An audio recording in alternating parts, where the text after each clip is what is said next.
Today we're gonna make a lei in what's called the Poepoe style. To start your lei, you're gonna need flowers, and today I'm gonna use yellow plumeria.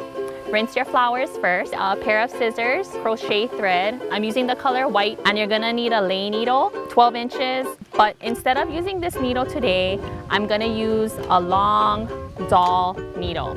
The reason is the eye, depending on the type of flower that you use, can break the flower or the stem in the flower. So I'm just gonna start, I just do like this and just see.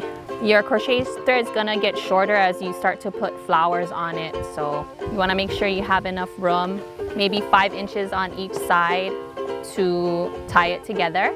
And I'm gonna double it, and then we're gonna tie a knot at the end after you get your thread ends even.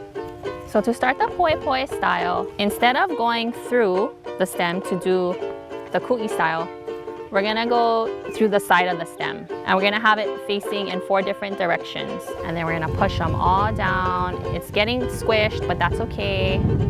That's how it's supposed to be, and that's how we're gonna get that full look. So it looks like that. We're gathering it in a circle, and then we continue the process. The lei is like all over the place. Birthdays, graduations. It's just beautiful. Even if you didn't make it yourself, the lei maker who put all the effort into it, no matter who makes it, it just, you know, it took someone's time and attention to make it look the way it does. And you respect that, and that's why you wear it proudly.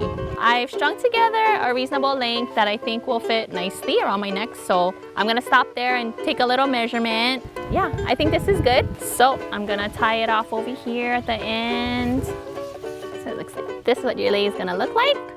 Much different from, this is ku'i style, this is Poepoe style. There you go.